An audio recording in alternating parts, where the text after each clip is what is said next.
morning, everyone, and welcome to another episode of Travel Jack. I'm your host, Jack, and this morning we're waking up here in the beautiful town of Haarlem in the Netherlands, and I've got this beautiful, gorgeous view of this church right behind me, right out my hotel room window. Wow, unbelievable view. And but today we're hopping on a train, about a 15-minute train ride into Amsterdam. We're going to be spending the day in Amsterdam. And had some problems yesterday with scanning my Eurail pass, so we'll see if we can get it to work today. Hopefully, fingers crossed. Caused some problems getting through the gates, but we'll figure it out. We'll get out there. But lots of things to see today in Amsterdam. We're just going to be strolling for a few hours, checking out the city. We've got the Anne Frank house, and later tonight, the big finale. We're taking a Canal cruise to see the Amsterdam Light Festival. That should be spectacular. Lots of lights up around here too in Haarlem. Just beautiful. And I've noticed here in the Netherlands, a lot of places celebrate not just the holidays or not just Christmas, but they celebrate the winter season. And I really like that because it goes not just through December, but into January and sometimes even February. So that's really cool. I think the Amsterdam Light Festival goes until January 22nd, if I'm not mistaken. And but downstairs, I don't know if you can see that, there's a restaurant and some shops and stuff, and the main square is right down here too. So there's some trucks and garbage services and stuff. They're getting ready for the day down there. But speaking of getting ready for the day, we need to head downstairs. It's just after 7 a.m. It's still dark out, but we need to go down and have breakfast at this lovely hotel, the Ambassador City Center Hotel in Haarlem, Netherlands. Let's get our day started.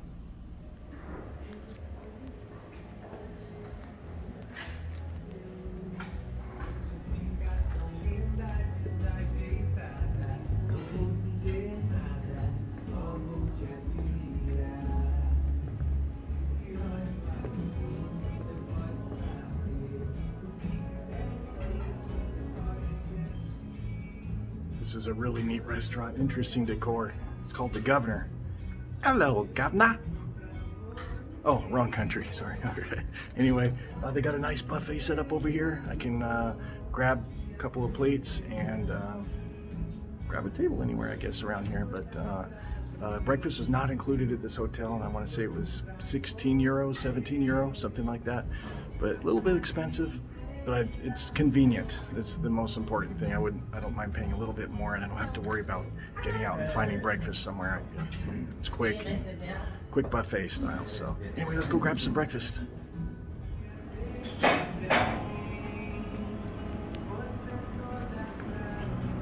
over here they have the hot dishes, bacon. Got pancakes,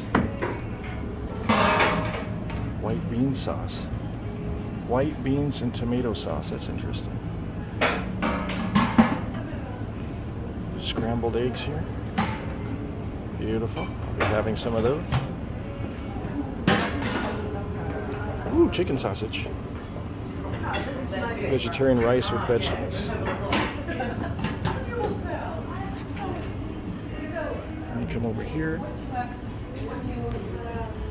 Got juice, milk, water. Coffee, tea. Look at this.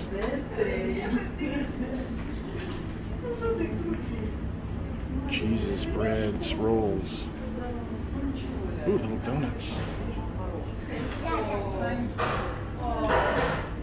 Fruit they got. Oh, look at these crackers.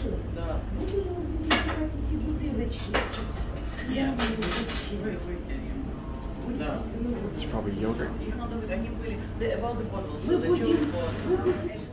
This looks pretty fantastic, so let's grab a plate.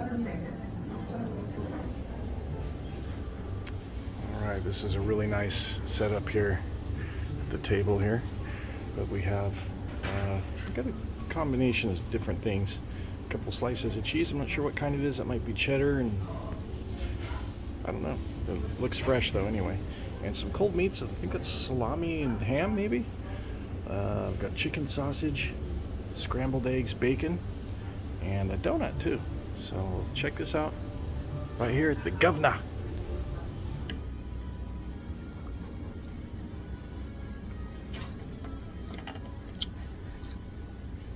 That looks good. Chicken sausage.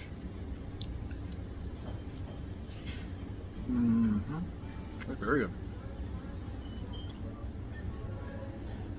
Bacon.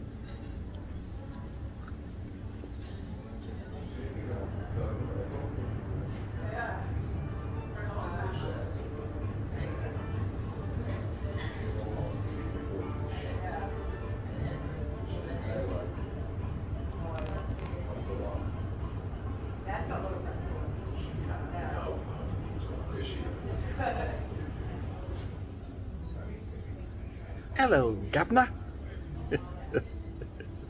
I love it. This is a really nice place. I really like it. Okay, breakfast was very good as far as buffets go. It's about what I expected. Very good though. But they had a few of these Dutch snacks. I'm going to save these for later. But I don't know how to say that. Pijnenberg? Pennenberg. Anyway, it looks like some sort of bread or brownie or cake. I don't know. We'll find out later. This is called, it's another one I can't pronounce. I have no idea. I'm sorry, I don't speak Dutch. I can't pronounce these words. But some kind of biscuit in here. And this is probably looks familiar. If I remember right, they serve these at, there's a restaurant called Anderson's Pea Soup, and it's on I-5 on your way up from Los Angeles up towards San Francisco. There's a big windmill. I don't know if it's a Dutch restaurant. There's a big windmill there. And God, I know they have like German sausage, and it might be a Dutch restaurant. I'm not sure. I'll have to do more research on that, but I think they serve these crackers there. But anyway, we'll try all of these a little bit later on. Wow. The views around here are incredible. And my hotel room, I can see, and unbelievable. I'm so happy with it. Anyway, this place is beautiful. I love this place. Haarlem, Netherlands. And very walkable. Just a couple minutes down the street to the train station. Anyway, it's just after 8 in the morning and it's still dark, which is strange to me. And let's see if we can remember how to get back to the train station. But while we're walking, let's talk about safety and security. I'm heading into Amsterdam today.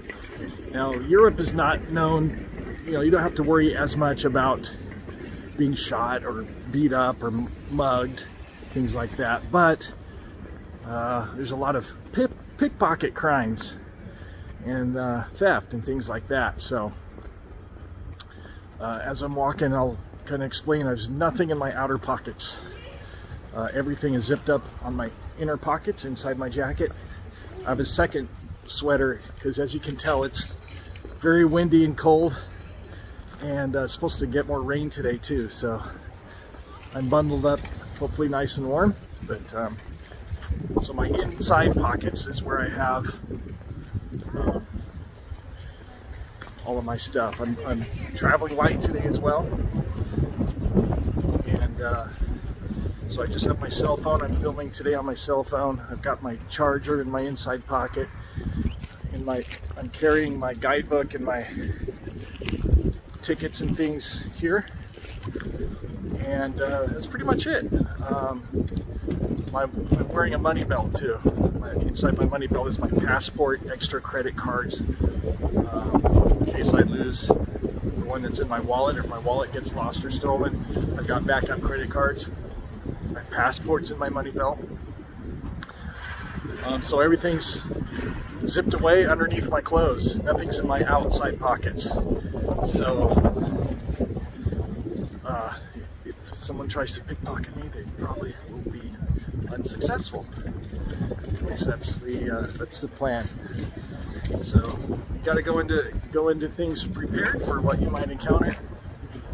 You never know. So you got to be careful if you're carrying around purses or backpacks, things like that. Have things in your pockets. It could get stolen pretty easily. So anyway, we're a few minutes away from the train station, and I hope I stay warm today because it's cold It's supposed to be very windy today too, but not sure what time the sun comes up. It looks like it's starting to come up, but it's after 8 in the morning and it's still dark. It's interesting. That's why I like traveling.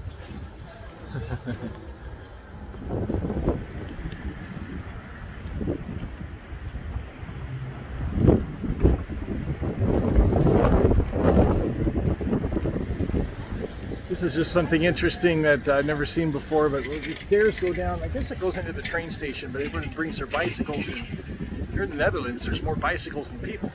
But you'll notice they put on the sides here, they put these little grooves on the side there, and it's for your bicycle tires, so you can walk your bike up and down the stairs easily. That's pretty neat.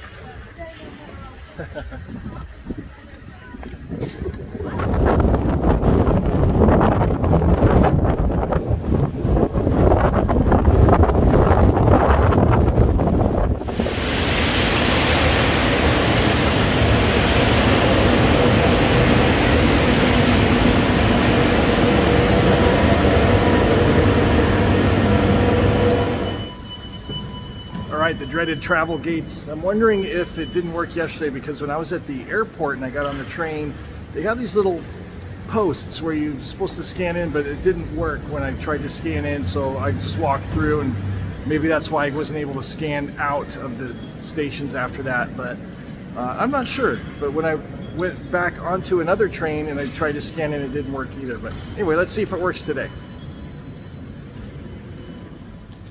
Okay, still didn't work. I talked to the gate agent and he said just follow somebody through, somebody else that goes through, just walk in behind them. So I guess that's the plan for today.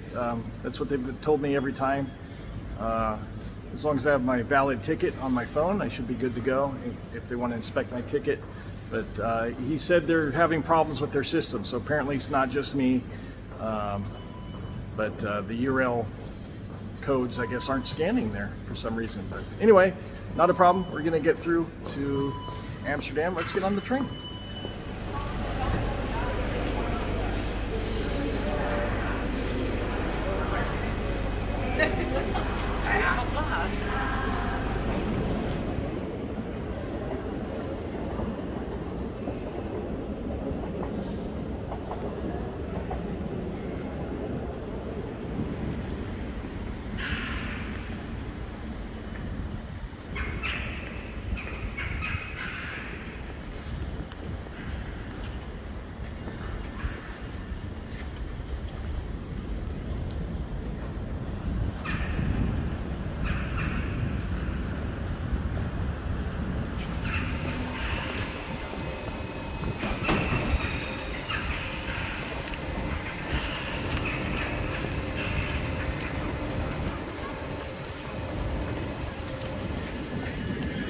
So I apologize in advance for any wind noise. It's very, very windy, and it's not going to get much better, I don't think, today, but so it's going to be a lot of wind noise. But this is a fascinating train station, and if my research, if I remember correctly, I think Haarlem may have been the very first train station in the Netherlands, or at least along this very first train line that was ever put into the Netherlands. And it looks like all of these old buildings were part of the original train station. And you can't go in right now. It's all closed up. It's all empty. But it looks like they've done that to preserve the buildings, to keep them in nice condition and stuff. But it reminds me of Union Station in Los Angeles. There's parts of it that are closed. They use it occasionally for filming or special events, things like that. But for the most part, it's closed to preserve the old historic Union Station. And you can imagine what it was like, hustling and bustling back in the day. When it was kind of the golden era of train travel, and that's what this reminds me of.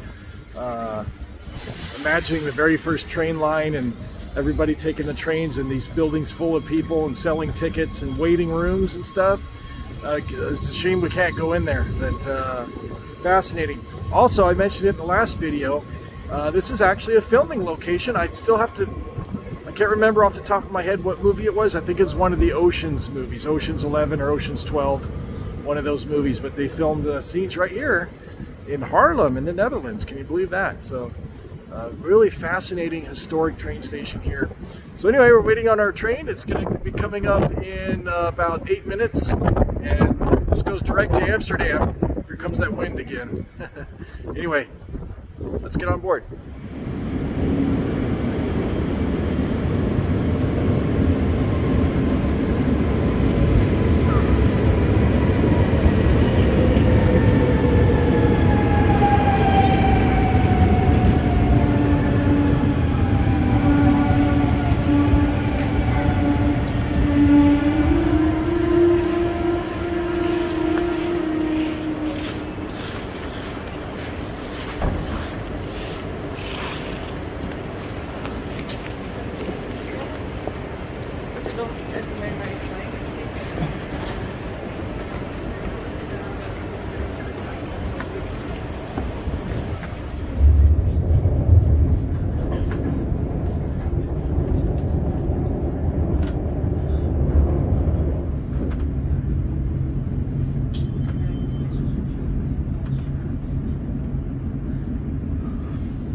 Dear passengers, good morning. Next call, Amsterdam Central Station. Amsterdam Central Station, the final call of this train. By leaving this train, mind your luggage.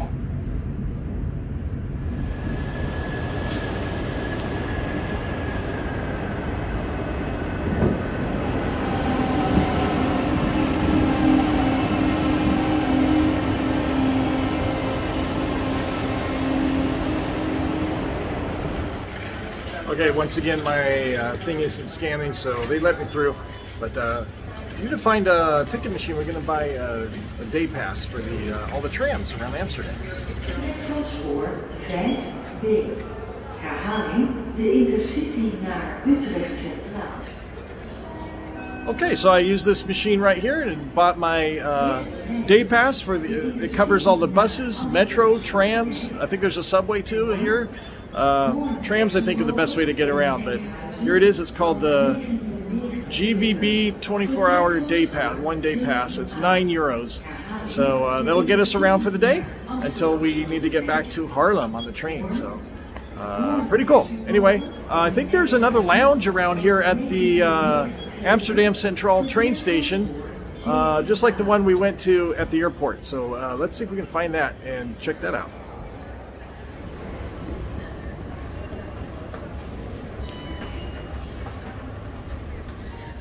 All right, turns out that lounge is back on the other side of the fare gates up by the platform 2. So because my thing isn't scanning, I don't want to deal with it right now. So I'm going to skip the lounge. But let's explore Amsterdam.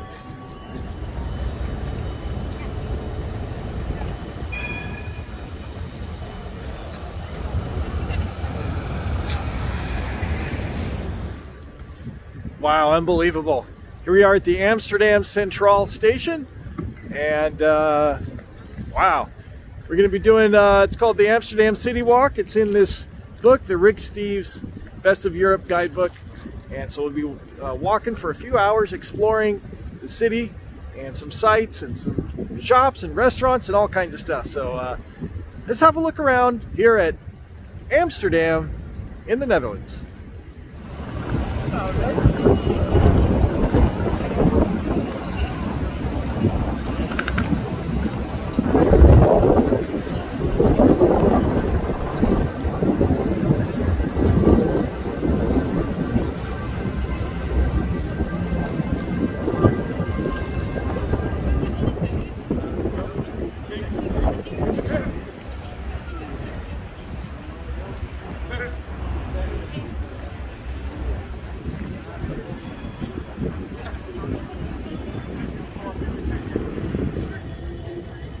Okay, of course, this is Amsterdam Centraal Station, the main train station in and out of Amsterdam, right in the heart of downtown.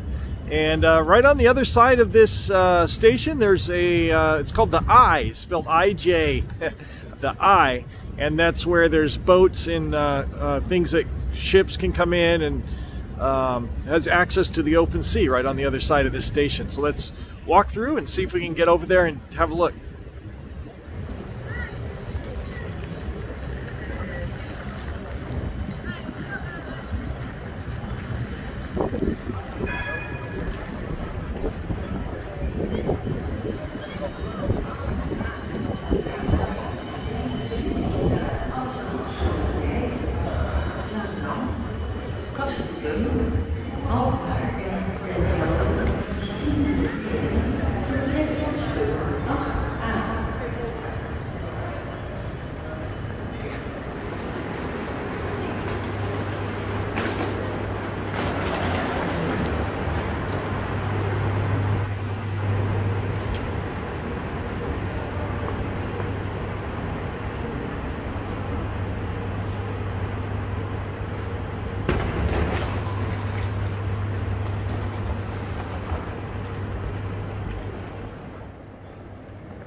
All right, spectacular train station, and pardon the wind, it's gusting up really bad. It's super windy out here, so pardon the wind noise. It's gonna come from time to time.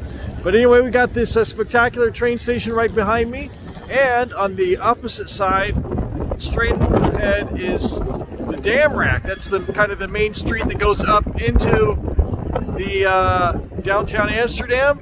And then off on this side here, there's a big old church right behind there. And that in that area is the red light district over there. So a little bit further over here also, I think right there, that's the Doubletree Hotel. I think we're gonna head over there because I hear there's a pretty good viewpoint of the city over there in the Doubletree. So let's head on over there.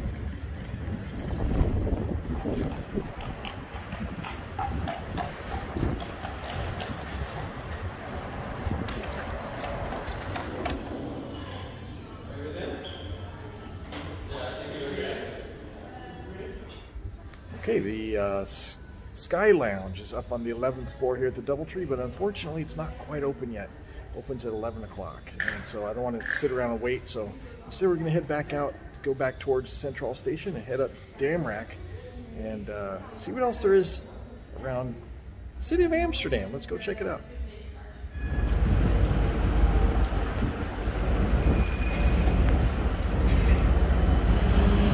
Okay, we're in front of Amsterdam Centraal. Look at that building, unbelievable.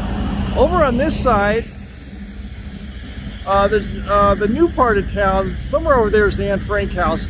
But over here is the parking garage too, but not just any parking garage, a very unique one. Let's go over and check it out. You got to see this.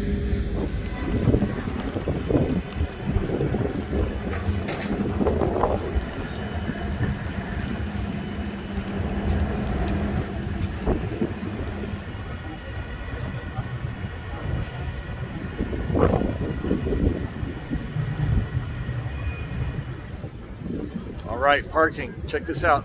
Bicycle parking. Look at that. A multi-story parking garage for bicycles. Look at that. Wow.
All right, this is pretty interesting.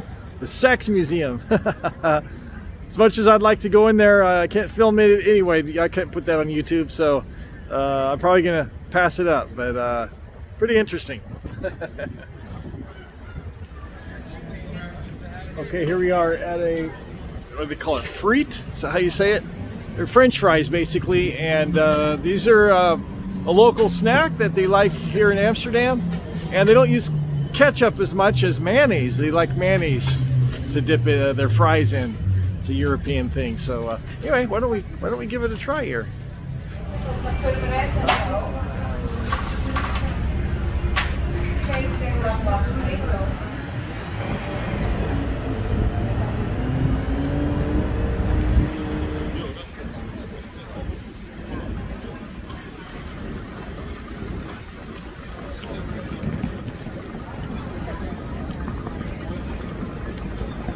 That's pretty good.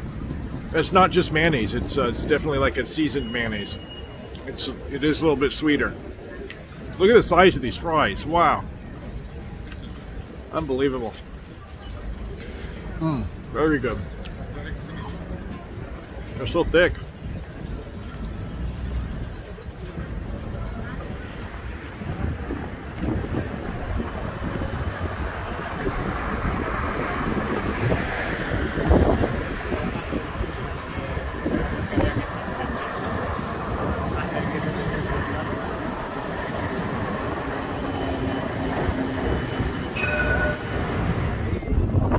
Right behind me is the Amsterdam Stock Exchange. I guess it's a very historic building. It's been here for a long, long time and still operates today as the Stock Exchange here in Amsterdam.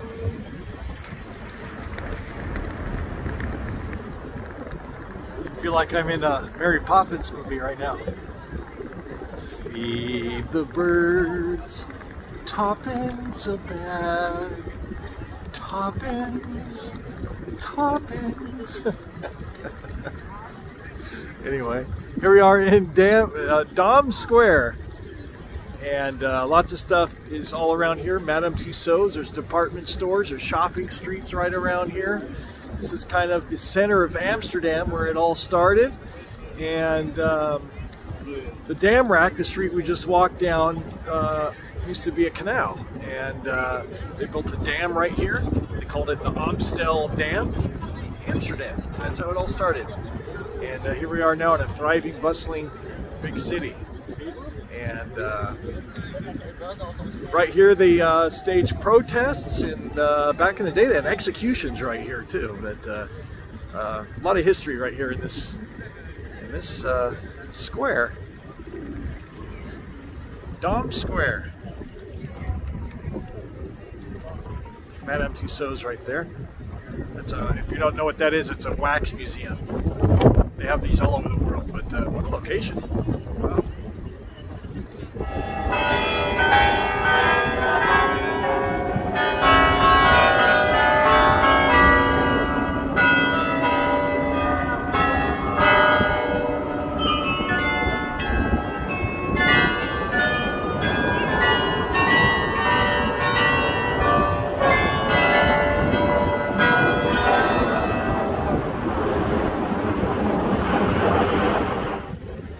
All right, we're taking a good look here. This is the Royal Palace, and right next to that, they call that the New Church. It's actually pretty old. It's been there about 600 years, but they call it the New Church because the old church is the one we saw earlier down there by the train station, and that one's about 100 years older, about 700 years old. So this is the newer church, I guess we could call it, but the New Church. And then right behind me, if you spin around, on the other side of Dam Square, we've got this monument here, and this is to commemorate everything that happened during World War II. The Nazis had occupied Holland and Amsterdam between 1940 and 1945. They deported about 60,000 Jewish Amsterdammers, and so a lot of the Jewish went into hiding. One of them that went into hiding was Anne Frank. And we'll be talking a little bit more about Anne Frank a little bit later on because I'm going to be visiting the Anne Frank house. But a lot of people died from what the Nazis did here, and also the city went into starvation because of what the Nazis were doing. So a lot of people died from starvation too. So just a terrible period of history that happened here. And this is to commemorate that and to remind the world to pray for peace and remind everyone of what happened. And of course, it's a very valuable history lesson that applies even today to the world, the way things are run. So anyway, let's keep going and take a look around. Lots of interesting things here to see in Amsterdam.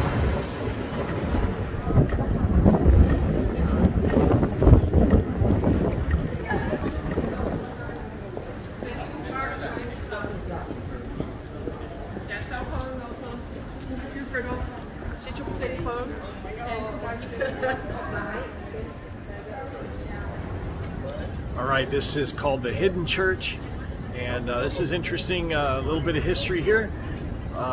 This dates back to an era when Catholics were not allowed to worship in Amsterdam. It was illegal. You couldn't worship as a Catholic, but they kind of tolerated it. So as long as you make little humble places, kind of keep to yourselves, you can, all right, you can go do your thing. And this was one of those places. They made this little church here, and let's go inside and check it out.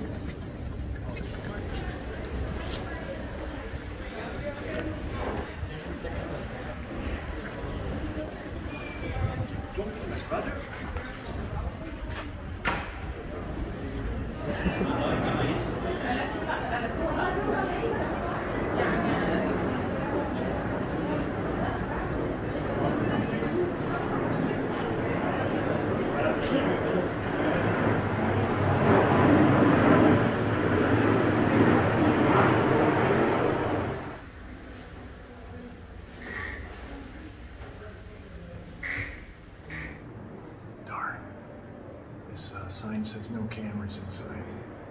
I'll tell you what I see when I come out. All right, that was pretty interesting. Once you go in this little entrance, you don't expect to see much. But once you get inside, it opens up to this pretty big church inside. It's really cool. Here's some pictures here. I'll zoom in on it. But it's got all kinds of statues and this is interesting. What do you call this? A pulpit? And it's this beautiful carved wood pulpit. And I guess whoever's doing the sermon for the day climbs up these stairs up onto that to do the speech and everything. And here's a shot of the inside of the church, but no one was looking and no one was in there, so I snuck a picture. Look. So I got a couple of pictures there from the inside, and just beautiful. And you don't expect just all of that on the inside from this little entranceway. So really cool, interesting history of how this came into existence and how they had to kind of take their religious beliefs and worship secretly, and in little places like this. But on the inside, it's pretty big, pretty cool. Anyway, let's see what else is going on around here in Amsterdam. Let's see some more sights. It's starting to rain.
Okay, that's an interesting Begijnhof, is that how you say that? Interesting history there.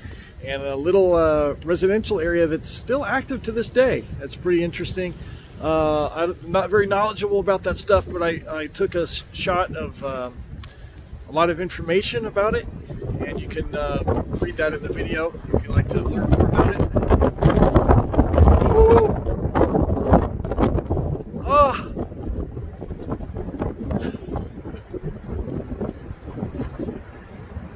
As you can see, it's decidedly gotten very wet. It's raining pretty steadily now, and it's still windy and cold. Anyway, let's continue our tour of Amsterdam in this wet adventure. Oh my goodness, this weather. The whole trip so far has been rain. So anyway, let's continue.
All right, I'm a little bit of a wet mess, but we made it up.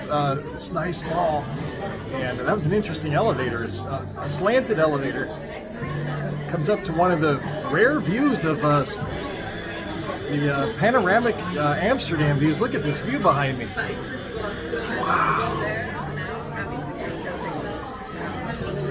You can see almost the whole city from here. This is amazing. Anyway, it's raining pretty good out there, it looks like. So great time to come in here. It's heated, it's dry.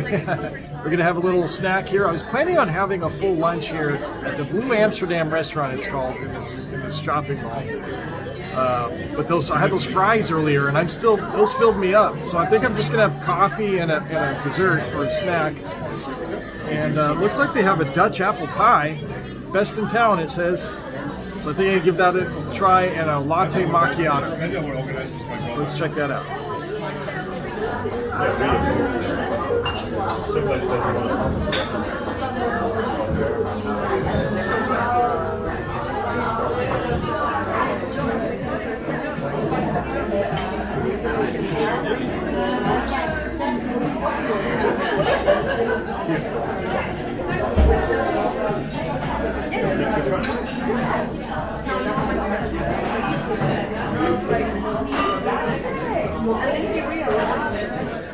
right, it came out pretty quick, and it came with this little cookie, blue Amsterdam cookie. Look at that. I guess you dip it in your coffee.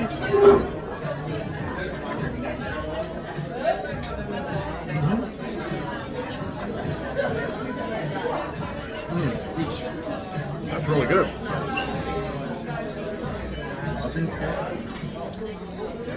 I like how they put the little heart on there. Let's try it. Macchiato.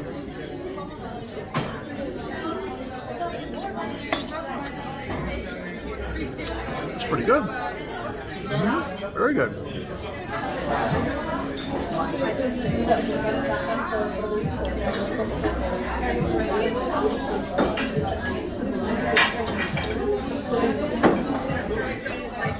Okay, so I got high expectations. Dutch apple pie in Amsterdam, best in town. I got high expectations. And I love Dutch apple pie too, so here we go. Of course, it's got to be better than Serene, right?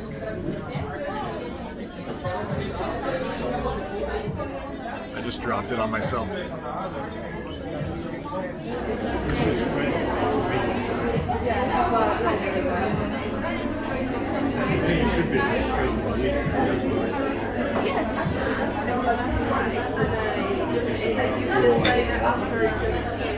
Take two. Let's not drop it this time. Here we go. All right. Look at that.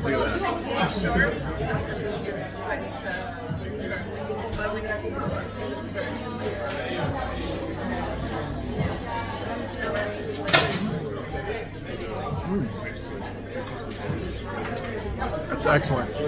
Excellent. Oh my goodness. Wow. There's apples, raisins, cinnamon, whipped cream. I think there's almonds or something in there, sliced almonds. Or...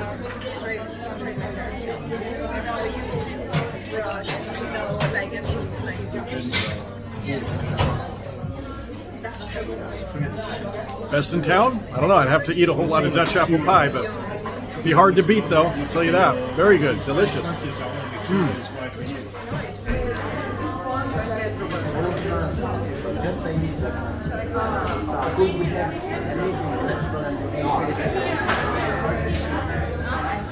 All right, it's raining big time out there, so it's nice to come in, get some heat, and dry off a little bit, get a little snack, something to eat, and get out of the weather for a little bit. But we got to get back out there. We have a ticket to go see the Anne Frank house at 4:30, and it's almost 3:30, so it's time to get over there. And excellent snack and coffee here at the Blue Amsterdam. Excellent views. Prices are reasonable too. The only thing I would change is the Dutch apple pie. I'm not saying it wasn't excellent, but it's a personal preference. I wouldn't put raisins in it. Is that typical for Dutch apple pie? Is there raisins in a traditional recipe? I don't know. But I loved it. I'm not saying it wasn't good, but that's just one thing I would change. But anyway, let's head back downstairs, and we gotta get on one of the trams and head over to the Anne Frank house. So hopefully it's not raining too hard.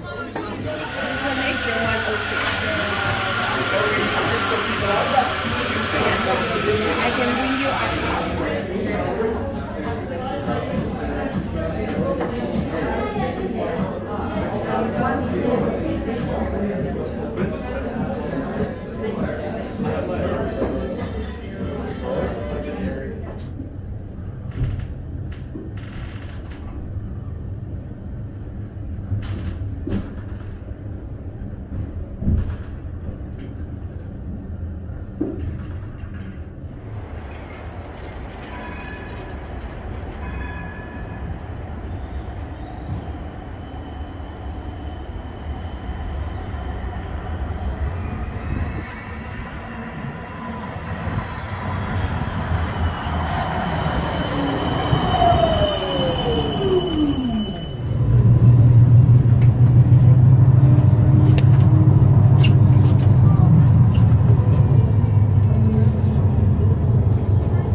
Vergeet u straks niet uit te checken. Please remember to check out.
right, 4 o'clock, and this weather has been a real struggle today. It's wet, it's windy, it's raining, it's cold. But anyway, we're here at the Anne Frank House Museum, and if you don't know who Anne Frank was, should be in everybody's history class. Anne Frank was a little Jewish girl, and when the Nazis were occupying Amsterdam, she was in hiding in this house, and they had built this bookcase in front of a wall, and the bookcase would swing open like a door, and there were secret rooms in the back. So Anne Frank and her whole family was back there hiding for I think like 2 years. And eventually they were discovered, the Nazis came, and they all got sent off to concentration camps. And unfortunately Anne Frank passed away, and almost her whole family. I think the only survivor was her father. They all passed away in the concentration camp. I think she was only like 15 years old or 16 years old. Very, very sad story. And as you saw in that clip there, she always wanted to be a famous writer. Never got to live that while she was alive, but her father found her diary and wanted to make her dreams come true of being a famous writer. And she wrote this diary while she was in hiding, all about her experiences hiding in this house from the Nazis for like 2 years. And what a sad story. But he took her diary and published it, and post-mortem made her dreams come true. So she, one of the most famous books ever written. It's been translated in I don't know how many different languages and countries. The Diary of Anne Frank. And very important testimony to the history of that time period of World War II and the Nazis between 1942 and 1945 here in Amsterdam. And so anyway, we're going to go inside here. We're going to check it out. Unfortunately, they don't allow filming inside. So I'll let you know my experiences, but I'll get to go into the house where she lived and see the actual diary. I think they have that on display. And I'll let you know my experience and anything else that I learned about Anne Frank. Very emotional visit here today. So Anne Frank House, I'll let you know how it goes. And we'll see you after the visit. Hey everybody, Jack here, back here at the hotel, and I wanted to insert a little part about the Anne Frank House and how my visit went and my experience there. Wasn't able to film a lot of it, but I was able to grab a few photos though. So once I checked in, they take you to a separate room, and back there I was expecting a 30-minute movie about the history of Anne Frank and who was Anne Frank and her family and the other people living in the house. But it wasn't just a movie. They actually had one of the guides come in and do a presentation, a live presentation about the history of the Anne Frank house, the timeline of how things happened. So you come in, there's rows of chairs, you sit down, he comes in, and on the wall in front of you, there's a timeline. It's got years that started, I want to say, from 1933, I think, all the way to 1945. Maybe it was even earlier than that, but a timeline that started when Anne Frank was born all the way until when she died. And it's pretty fascinating. So they've actually got photos of Anne Frank from the day she was born, and then and photos of, he was explaining that a lot of the photos of the Frank family were not uncommon for the time period. A lot of people didn't have access to cameras and things like that. But photography happened to be one of the hobbies of Otto Frank, which was Anne Frank's father. So that's why there's so many photos of her and the family and everything else. So anyway, he kind of explained about everybody that was involved in staying in the house and how they got there and why they were hiding. And they actually used to live in Germany. But when Adolf Hitler started persecuting the Jews and making all these laws about who can be in Germany and everything like that, and a lot of the blame for Germany's economy was put onto the Jews, so unfairly. And so when he started doing that, they basically ran for their lives. They moved out of Germany and went to Amsterdam in the Netherlands and moved into this place. And he started up a business there. And his business dealt with selling pectin, the stuff that makes jello, you know, pectin. And so he had a business that did that. And his hiding place was actually behind there. So the building the back building is not visible from the street. When you're looking at his business, you would know that there's another building behind it. So he decided when Germany started invading the Netherlands and they started rounding up the Jews and taking the Jews and bringing them into concentration camps and things like that, they knew they were in big trouble. And he decided, what's he going to do with his family? So he gathered everybody up and he decided he's going to make a little hiding place using the buildings that are behind his business. So he built his bookcase, and there's a doorway there. But the doorway, he was very clever. There's a hanging photo that comes down kind of over the door frame, and then the bookcase swung closed over the lower part of the door frame, so you couldn't tell there's a door frame there. It was pretty clever. And so anyway, he moved everybody into there. Nobody knew that they were in there, including his warehouse workers and his employees and everything.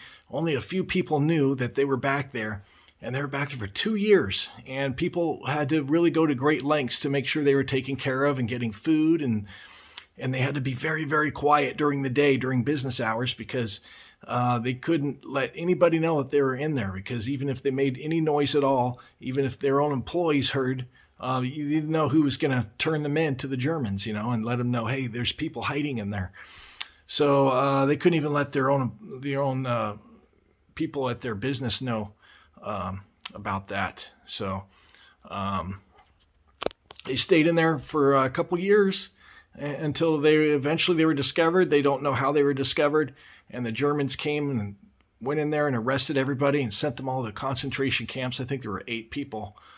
So it was the Frank family, which was the parents, the mom, the dad, and Anne Frank and her sister, as well as another family that I think had the mother, father, and a son. And I forget who else. There's one other person that got sent off to concentration camp. And out of those 8 people, only one survived, the father. All the rest of them passed away in the concentration camps, and they were murdered by the Nazis. So, but anyway, he kind of went through that whole timeline, and then he got a chance to ask questions too. So I asked him, there's a bicycle on display in there, and I asked, what's the bicycle? He said, well, that didn't belong to anybody. It's just a prop that shows what a bicycle looked like back in that time period. I was like, okay. And then I asked him, there's another thing on display. It looked like a coupon sheet. And I asked him, what's that? And he said, those are the food ration cards. Back then, they had a food shortage as well. And when they had such having economic problems in Germany, also in the Netherlands too. But in order to get food, you had to have not just a whole lot of money, but also food ration cards. And that was one of the hardest parts about making sure the families were being fed and everything, was getting their hands on these food ration cards, extra ones, so they could get food over into the secret hiding place. And they had to buy them on the black market a lot of times. So it was really fascinating to see all of that stuff.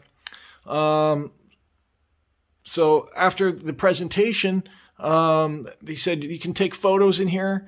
This is the only place you can take photos. The rest of the tour, you will not be allowed to take photos. And the reason is because the diary and a lot of the documents that are on display are original, and light would damage them. They want to protect those as best as they can. So they don't want any unnecessary lights or camera flashes or video lights from cell phones, things like that. So no photography is allowed inside. So once you go into after the presentation, they bring you into another room where you get an audio guide. You scan it next to the numbers, and then you listen to it, and it gives you more information as you go through the through the house, and you start off on the side where the business was, the warehouse and everything like that. And you learn about a lot of the people that were helping them, and then you progress through the business side, and then you go through the bookcase. They have the actual bookcase that is still there, the original bookcase. And it looks like there's all these folders on it. Looks like the original, there's paper still in it and everything. They look very, very old. And you go through the bookcase, you can kind of see how they built that. That was really fascinating. After they were captured and sent off to the concentration camps, the business and the hiding place, it was all emptied. All the furniture and everything was emptied out. And when the father came back, and he survived the whole ordeal, but everybody else passed away, he decided he didn't want to put anything back into those buildings. He wanted to leave them empty. That was the father's wish. So they never did put replicas in there or anything. It's all just empty. But on the walls they'll have photos, or sometimes whatever they have, original things that belongings of Anne Frank, or of course the actual diary and stuff is in there. But the rest is like information on the walls. And at one point they did build, I'm not sure where they did it, if it was in there, but they did build replicas of what it looked like back in the day with all the furniture and everything in there, and took photos of it. So on the walls, as you're in the room, they have photos of it fully furnished. And you can see, oh, there's that window I'm looking at, there's that door I'm looking at, and there's all the furniture that's not here. So you can kind of see what it looked like, and you can see, oh, Anne Frank's bed was right here, and oh, here's where the kitchen was, and some of the appliances are still in there, like the kitchen counter, and the kitchen sink is still there. None of it works anymore, but it all looks very old. And you can see where the stove was and things like that. You can see where the bathroom was. I think the toilet's still in there, and the light switches were still in there. And you can see how different they are from buildings today. How even the light switches are different. It all just looks very much of the time period, And so anyway, you go through to the end of the tour, and you see the diary in the display case, and they do a presentation, a couple of movies you can watch. And it wasn't just the one diary, but she also had, she filled up the diary, and then she had other notebooks where she continued, and she wanted to be a writer, was her ambition. And so she would write another book. She wrote short stories, and then she wanted her diary to be published at some point. So she started rewriting the diary. It's like kind of like a second version of it for the purposes of having it published. But of course she passed away before any of that could happen. After she passed away, and the father is the only survivor, he came back, and he had at one point promised Anne he would never read the diary. But someone else, when they were all sent off to Germany, one of the people that were helping, I think her name was Meep, but she found the diary and all of the writings, and she collected them up and put them in her desk drawer and held on to it. And so when Otto came back from the concentration camp, and he learned that Anne had passed away, she opened up the drawer, handed him the stack of diaries and writings, and she said, "This is the legacy of your daughter, and you need to have this." And it took him a couple years before he read the diary, because he had promised that he wouldn't. But once she passed away, and he decided, well, I'm going to read it because that's her legacy, and he learned a lot about her ambitions and things that her thoughts and feelings that were very personal just to her, that she didn't share with anybody else. And he decided he wanted to honor her life by making her dream come true of having her diary published. So that's exactly what he did. He went, and it wasn't easy for him.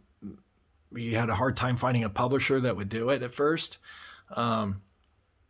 But now, today, it's one of the most distributed books, most translated books in the history ever. I think they said over 80 languages or something. I forget how many countries. And and just a fascinating story, and a real inspiration. It's a sad story. I said before, it's a very sad thing that happened to all of them, but it's also inspirational because she had a voice that 6 million other people didn't have. And there's, because of Anne Frank's writings, there's a museum and movies and plays, and her story is out there. And it's not just her story, it's the story of 6 million other Jews that were killed by the Nazis. So it's a real inspiration, a real story, not just a sad story and tragic story, but also inspirational and successful and triumphant in some ways, that that she was able to be published and successfully get her story out there. And just fascinating look, and everybody can relate to it. It kind of brings a kind of an intimate, personal look at the Holocaust from the perspective of a teenage girl, you know, a normal teenage girl that anybody you go to school with when you're a kid, you know. So anyway, that was a really good visit, and something I'll never forget, and really emotional to go through there and actually see the bookcase and see the diary and see where they slept and lived and hid for 2 years from the Nazis in secret, and just longing to even open a window and go outside for 2 years, and they couldn't do it. You know, it just boggles the mind. But anyway, I wanted to input this little clip here about the Anne Frank house and the importance of the visit there. And it's not the last time on this trip. We'll be kind of diving into the Holocaust and the Nazis in World War II. So stay tuned. In the future, there's going to be another video about it, at least one more anyway. Anyway, let's get back over to Amsterdam, where I filmed earlier, and we're going to go on the Amsterdam boat tour, the Canal cruise, and the Amsterdam Light Festival. Let's go back into Amsterdam, check it out. All right, that was just an amazing experience, something I'll never forget, and something they said in the museum is she has, through her diary, she had a voice that 6 million other people don't have. And for every Anne Frank, there's millions of other ones that don't have a museum and don't have a story and don't have a book. So you got to remember that also. But Anne Frank touches the lives of just so many people around the world and gives inspiration and a history lesson that we all can remember and live our lives today, keeping all of that in mind, of everything that happened during World War II with the Nazis. Anyway, as you can see, we're back here at the Amsterdam Centraal, and I had to get back here because I haven't even had dinner yet, which is okay. I've had a lot of snacks during the day, as you saw in the video, so I'm doing okay. I can eat dinner a little bit later, but right now we got to get to a boat cruise because it's the Amsterdam Light Festival, and I booked a boat cruise. Originally, I was going to do this cruise during the day because I thought you'd be able to see stuff a little bit better, but I didn't know there was a light festival. I learned that just a few weeks before the trip. So instead of doing the day canal cruise, I booked the night one, and they take you around and look at the Amsterdam Light Festival. I'm not sure what to expect. I see a lot of lights hanging up and stuff along the streets and stuff, so I don't know if that's part of it. But a special, unique experience seeing the Light Festival from the canal boat. So let's go and get checked in, and it's a 1-hour cruise, so let's go check it out.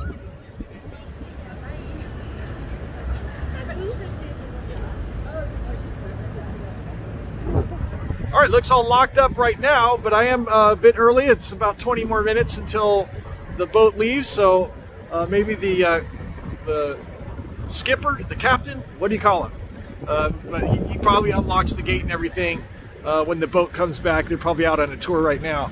I booked an open boat tour because I wanted an outside seat to get better views for the cameras and stuff. But they said on there they can switch the boats to a heated covered boat in case of bad weather, and it just started raining again right now, and it's cold and still super windy, so I wouldn't be surprised if they switch it to a to an inside boat. That means I'll have to look out through glass and stuff, but it is what it is. We'll make it work. And I'm sure we'll still get good shots of it and stuff. It's starting to come down again right now. But anyway, just a few more minutes, we'll be getting on board. It's about an hour cruise. I'll put in the highlights here, but I'll put the full cruise on a separate video.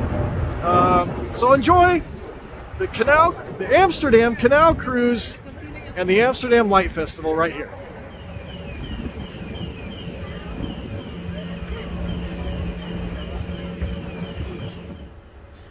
All right, here we are on board, and really nice. They actually canceled the open boat tour. They probably notified me, but I've been on airplane mode the whole time since I'm traveling, and I'm trying to avoid my phone charges and stuff. But so it's been canceled, but they went ahead and put me on a different boat, and they threw in a free bottle of wine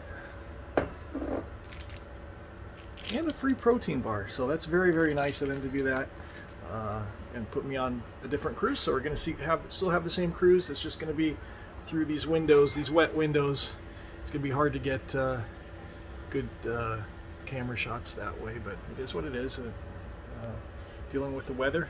So anyway, this is going to be a lot of fun, so let's enjoy the Amsterdam Canal Cruise and the Amsterdam Light Festival.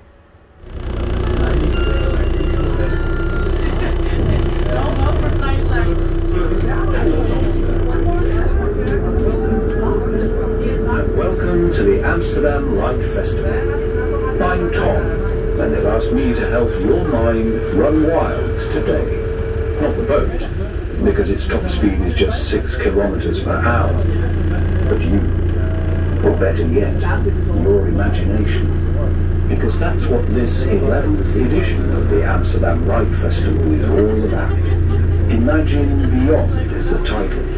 So let go of reality for a little while and let me guide you through everything that bubbles up in your mind. We're cruising towards the Light Gate, an Arc de Triomphe of light. Can you see it? Rising up over the Oosterdok. Behind it, the city is celebrating. The people of Amsterdam are dancing and singing on the quaysides. They're calling your name. The great hero is entering the city. How does it feel? Lightgate is an artwork by Edwin Baruch. It's a floating metal construction with light on the inside, made specially for this edition of the Amsterdam Light Festival. At the same time, it somehow feels centuries old. The Arc de Triomphe of Amsterdam. This thing seems so familiar because I've seen it in other old cities, which is exactly what Edwin Baruch wants to say here. Things that existed earlier are often the inspiration for things today. Hold on to that triumphant feeling for a moment. The feeling that we are the heroes about to enter the city. Let them wave to you.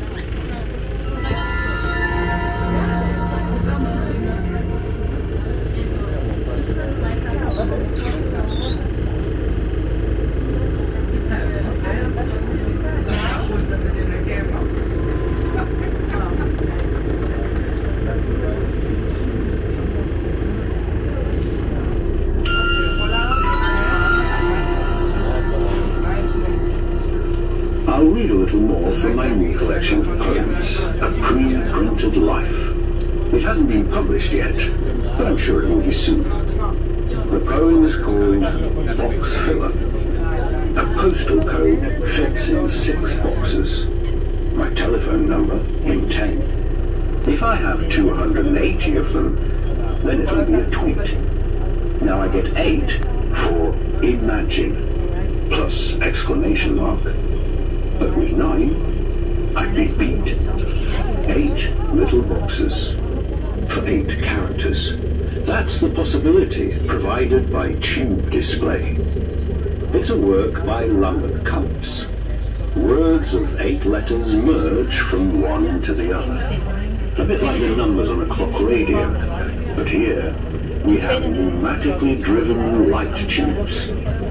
They slide together and apart, and in doing so, always form the 8 letters of a word. It's not much, 8 characters. Self-limitation reveals the master, so they sometimes say. Less is more. But isn't this overdoing it? What happens in your head if I confine myself to words like symbolic, wildlife, illusion, magnetic, consider, presence?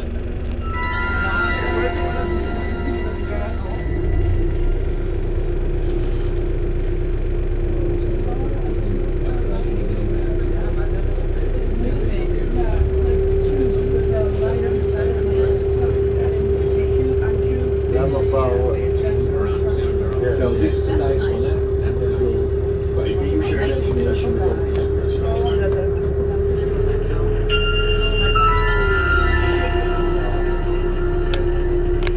Ladies and gentlemen, speaking from the cockpit, my name is Tom, and I'm your captain on this flight to Light. We've just departed from Amsterdam. We made a turn over the Oosterdok and are now following the southwesterly course towards... That's how pilots always talk. When I hear a voice like that, I immediately think I'm going to fly. And when I look to the left, I get the same feeling. It looks like a long row of wings rising up in the wind. And we are moving with them, as if the bow of our boat is about to lift up and slowly climb up into the sky. The wings are also intended to remind you of birds, or more specifically, magpies. Just look at the colours. The magpie is often seen as a thief, but much further east, for instance in Taiwan, they see this bird as a bringer of good luck. And this artwork, called Flying with Light, does indeed come from Taiwan. It was made by architecture students under the leadership of their professor, Chen Chi Chen. Ladies and gentlemen, I'll just come back with some extra flight information. The weather is good. We've departed on time, and in a few moments we'll be rising above the everyday and the obvious. We expect no further delays. I wish you a good journey.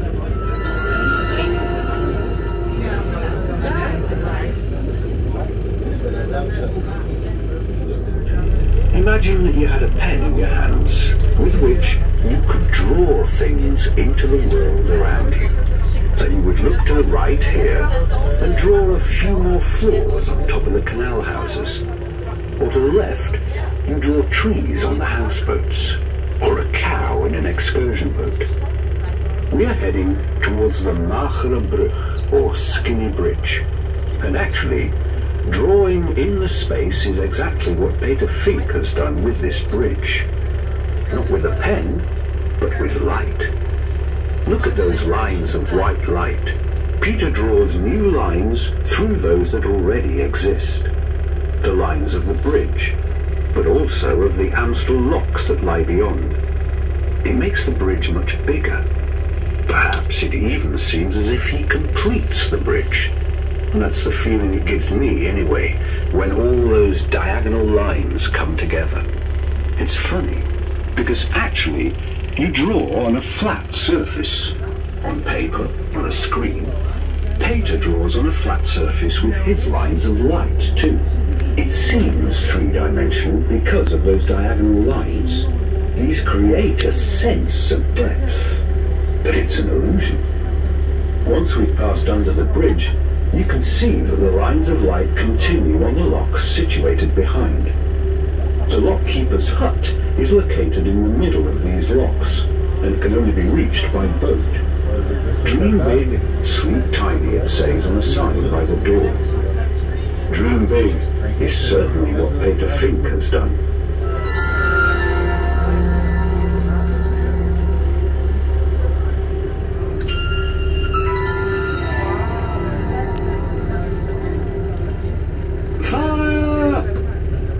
Few words that get people's attention as quickly as shouting fire. Not that it makes everyone run away, of course.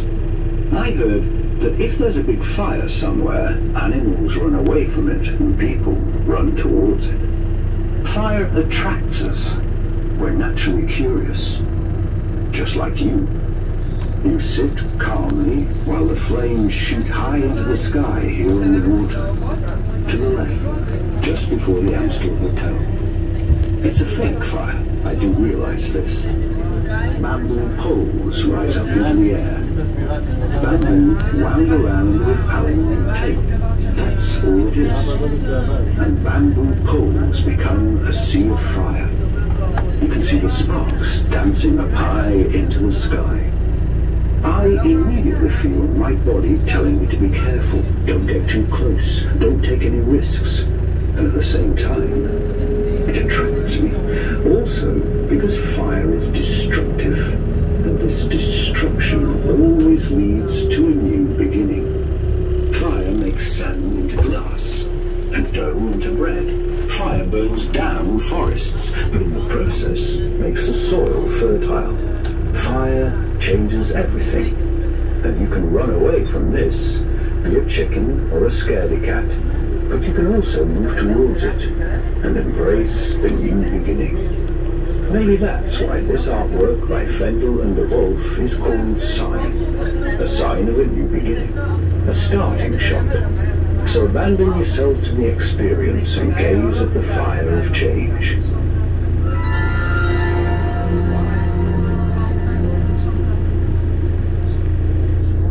This one really works, and it's beautiful. I spoke to one of the concierges last week, and he told me that almost every night one of their drunk or stoned guests wakes up in the middle of the night, and they call down to reception to tell them that the hotel is on fire. It really works. You're lying in a bed somewhere, wearing a VR headset and a suit full of sensors. Admit it. This world feels very real. Everything you see, everything you hear and feel, it's all true. Until you look to the left, in just a moment. And suddenly, there's a glitch, a bug, a ring between the trees, where reality no longer holds together. In that ring, you see the surroundings you're supposed to see, but at the wrong time. It's daytime, while we're cruising after sunset. Time has gone wrong. In the ring, it's running late, or ahead, I don't know, but it's not in sync. Is this proof that we're living in a simulation? Or are we really supposed to believe that this is only an artwork entitled Hourglass by the artist Wilhelmusflug? I don't believe a word of it. They're feeding us lies. No, I realize what's going on.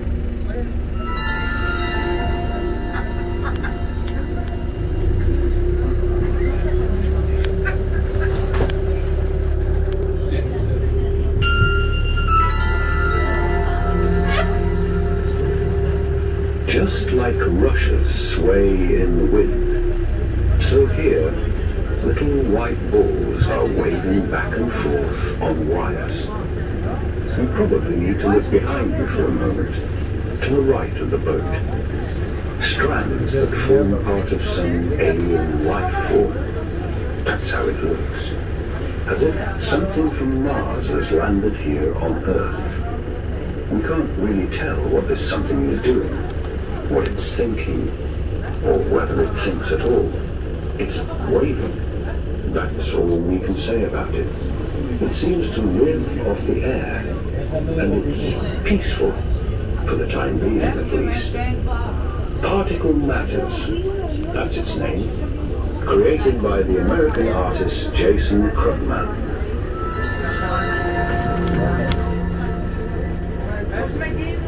Ice lollies in the strangest flavors. Strawberry and basil, mango and aubergine, endive and ink. They might not all be super tasty, but they all look worth a lick. This is not, of course, exactly what OBA, the Office for Beyond Boundaries Architecture, intended. They call the work LiQWYD, because it's a wave of light, not created by ice lollies, but by dozens of translucent reflective paddles made of vinyl. I prefer ice lollies, and their coloured shadows are really fun, especially when you see them in the daytime. Yellow, red, orange and other ice lolly colours drip onto the ground. Right away it feels like a warm summer's day, although we're in the middle of winter. Or am I the only one to get this feeling? Do you simply see translucent reflective paddles made of vinyl? Well, then you should come back here in the daytime. Then you'll really see what I mean.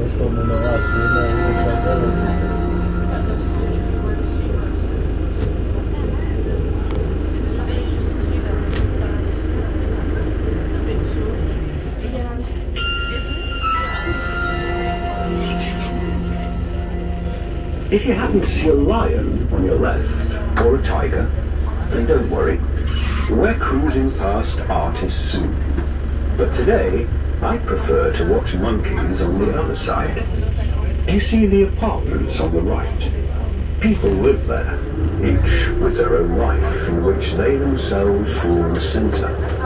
Each person feels unique, but are they really? They cook the same recipes from the same meal boxes. Now and again they send a birthday card which already has congratulations printed on it, so you don't have to write any more yourself. A pre-printed life, or a life like a marble track. The route looks spectacular, but in fact the marble has no choice at all.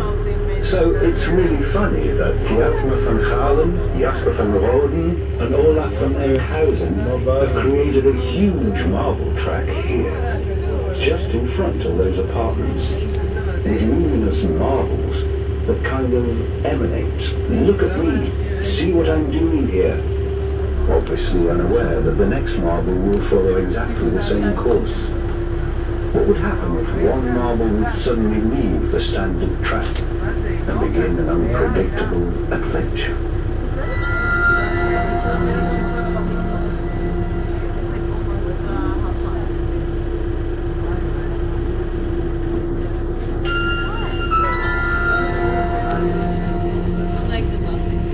This is a new bridge, the Bridge of 1,000 Dreams, built specially for the festival, together with Amsterdam's Bridges and Quays programme, devised by Studio Tour and made with the dreams of 1,000 Amsterdam children. And that's here on the right-hand side. For themselves, for their family, their friends, the city. You can see elements of these dreams on the bamboo poles that form the bridge, if you look very closely. These dream fragments are painted on the bamboo poles with neon paint.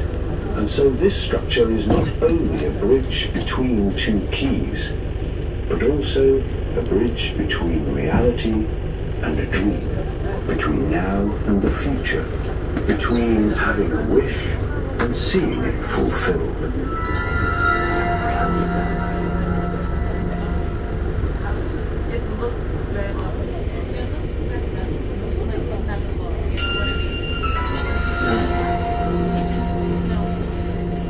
If giants lived among us, how would the world look then?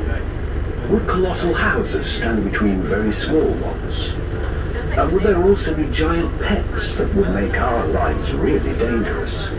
Giant cats that play with giant balls of wood? The thread here that runs across the quays and through the water, the artwork Spinning a Yarn by Studio Vertigo from London, makes you think of something gigantic. As if a colossal person has dropped their knitting. Giants don't exist. The only giant in this story is the old crane, which seems to be heroically trying to pull the threads out of the water. Maybe to show us that he can still manage it with his old machinery. Maybe he's happy to finally have a meaningful task again. Wants to show that he can do more than just run away. Maybe he's even seeking contact with another icon on this quay, the Neopaardenbrug, or Hippopotamus Bridge. We'll be passing under it in a moment. The bridge gets its name because someone once claimed that hippos walked across it. The crane and the bridge. Two giants play with a thread in a brotherly way, and and so connecting with each other in the line that they both have with history.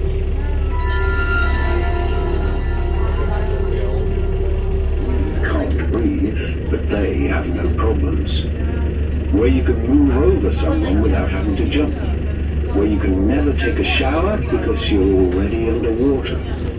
Where thirst is a strange idea. Over to your left, students of the Breitner Academy have brought up a piece of this underwater world to the surface in the artwork To Merge. Lobsters in all kinds of colours. Animals that are so different that you wouldn't know how to give them a cuddle, or how you can see whether they are happy or angry. If you want to see another world on our own planet, then all you need to do is put your swimming costume on.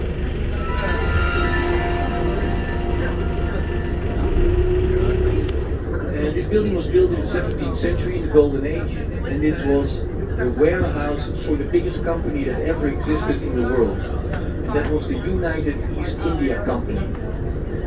It was the warehouse, they kept the sails and ropes and guns, ammunition, food, all the stuff that you needed for an international voyage was kept inside, and when a boat was leaving Amsterdam, it went right up here and was restocked with everything that they needed. To the left of the museum you can see a replica of one of the merchant vessels that was used in the 17th century. This is a replica of a boat called the Amsterdam, of course. And these are the boats that sailed all over the world, right?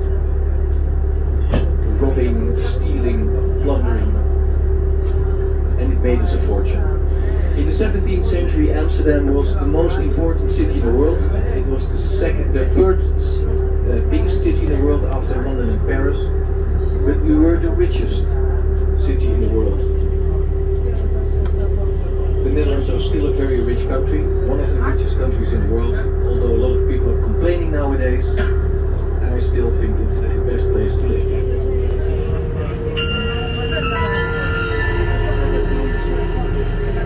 We are cruising past the House of Reason, if I may call it that. That large turquoise building on your left is NAMO, a museum of science, where you yourself can actively discover how the world works. It would be quite something if you were to deny gravity right here, or to claim that the world is flat, or that a kilogram of steel is heavier than a kilogram of feathers. The laws of nature apply here.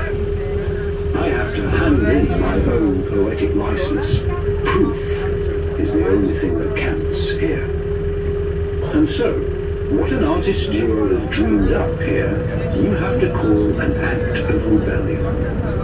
We're cruising all the way around Nemo, and at the end you'll see, if you look back, that they've done something impossible. A waterfall that flows along the facade of Nemo, but not down it, no. The water is flowing upwards. Now you can see what light is capable of, because it can make you believe, even when you know it's impossible. Light is the fastest thing there is. Every scientist can confirm that. But it's also the most elusive, intangible thing, and the most enchanting. And it seems able to do everything. Take a really good look at the Inversion Waterfall by Uksu Studio from Taiwan.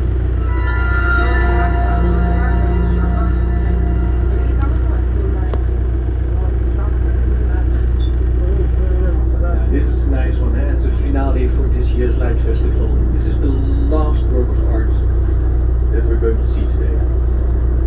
It's really beautiful. And it's been working all along, even in this winter.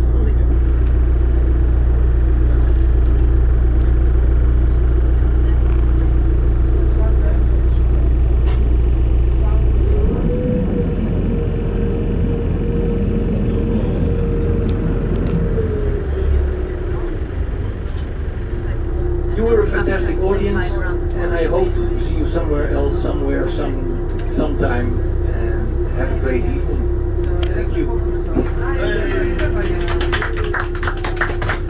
Thank you. very much. Thank you very much.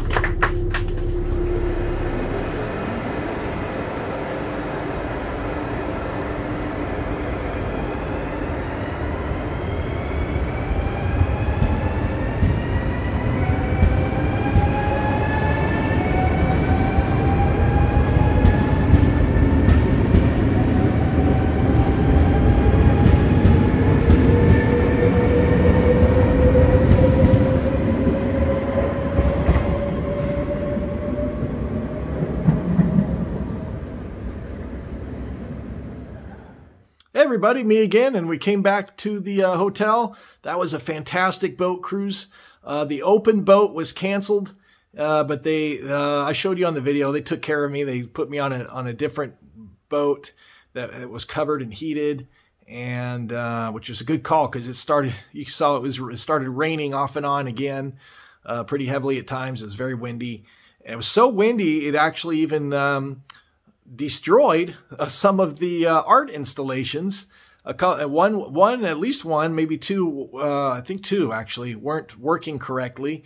Some of it was damaged, and one of the installations was completely destroyed by all the high winds. So that was a big, the big struggle of the day was dealing with the wind and the weather. I got through it, but I'm sure the audio is going to be terrible on this video, so I do apologize. But if you stuck through it this far, thank you for watching the whole thing. But wow, yeah, traveling today was challenging. So with the wind and the rain, and it was pretty harsh, wintry conditions out there. So anyway, we're going to wrap up this video from Amsterdam. Despite the weather, I still had a great time, and it was a memorable day. I didn't get to everything I wanted to do. But that's okay, because that gives me reason to come back in the future. And the wonderful city, the Netherlands has been wonderful so far, and got to get ready for tomorrow. So we got a big day ahead tomorrow. Spoiler alert, if you want to know what it is in the next video, it's got Disney tie-ins. It's a theme park in the Netherlands called Efteling. We're going to be spending 2 days there. So stay tuned for that video. And in the meantime, I'm going to be ending this one, and that just leaves one more thing to say. Get out there and explore your world. I'll see you in the next video.